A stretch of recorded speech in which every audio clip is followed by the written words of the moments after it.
we have a question from this mic here? Sure. I just first like to say thank you for coming here. And my name is Puya. So I'm a student drama. And I come from Iran, not Iraq. Iran, the old name Persia.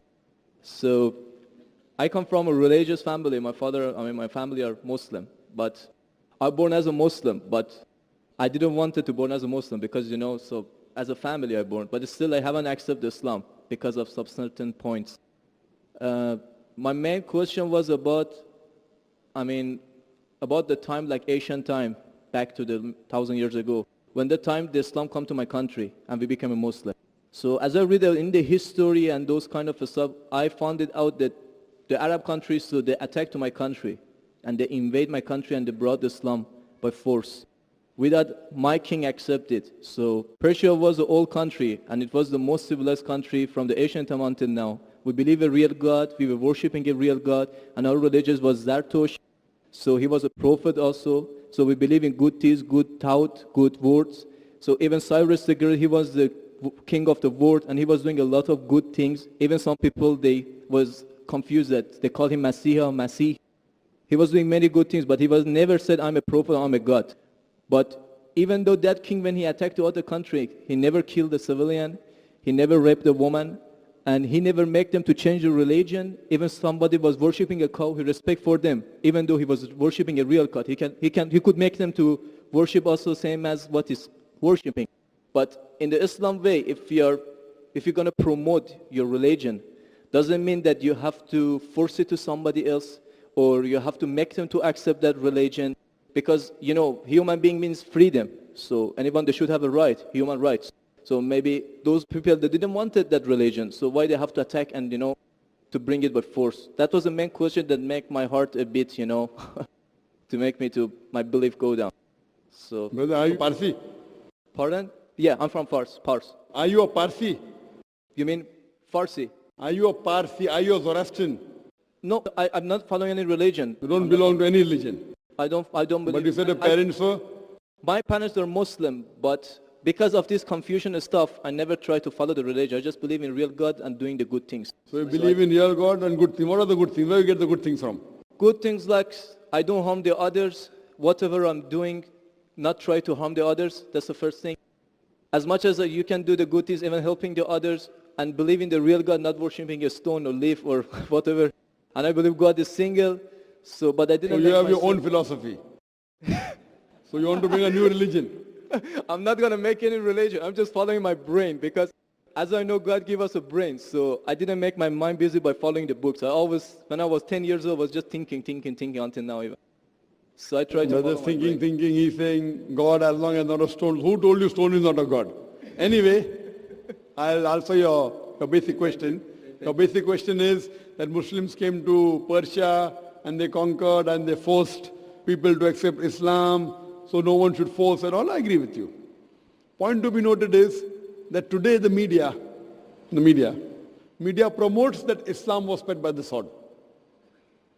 I am aware that there are certain black sheep in the Muslim community and there are certain Muslim rulers who did wrong things. But as a whole, Islam was never spread by the sword. Islam was never spread by the sword. It's spread by sword. Sword. Sword means force. Force, yeah. Like you said now, Muslims came and conquered Persia, etc. You see everywhere it's happening. There are wars taking place. But in Islam, it's clearly mentioned in Surah Baqarah chapter 2, verse number 256. La ikraha fid deen. There's no compulsion in religion. Truth stands out clear from error. What we see today, if we analyze, that we Muslims, we were the lord of the Arab lands for more than 1400 years. For the past 1400 years, the Muslims were the lord of the Arab lands. For a few years the Britishers came, for a few years the French came, but overall the Muslims were the rulers of the Arab land. Yet today, there are more than 9 million Christians who are Coptic Christians. That means they are Christians since generation. If the Muslims wanted, they could have forced each and every non-Muslim to accept Islam at the point of the sword in the Arab land. These more than 9 million Coptic Christians, they are giving Shahada. They are bearing witness that Islam was spread by the sword. We Muslims, we ruled India for more than 1,000 years. We ruled India for more than 1,000 years.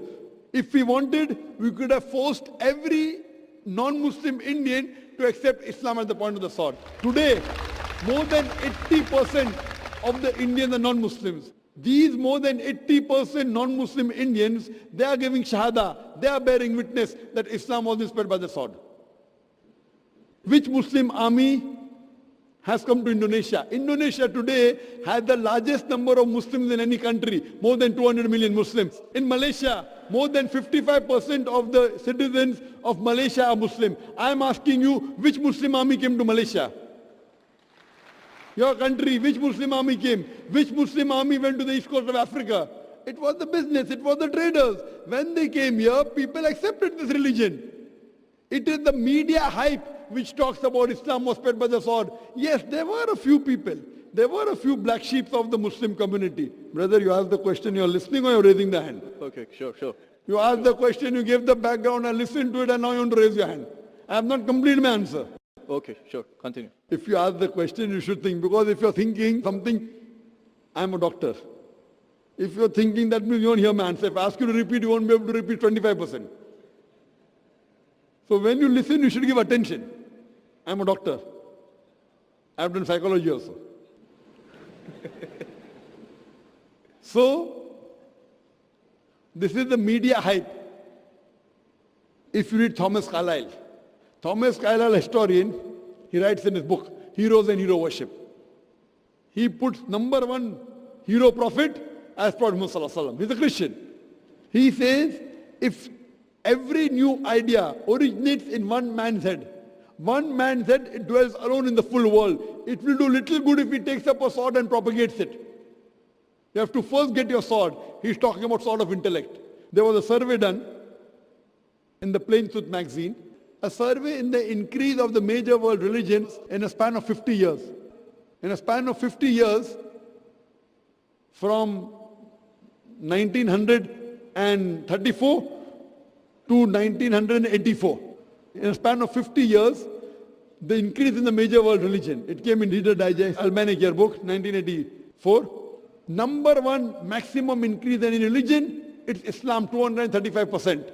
Christianity, only 47%. I am asking you, which war took place between 1934 and 1984, which forced the non-Muslim to accept Islam? Which war?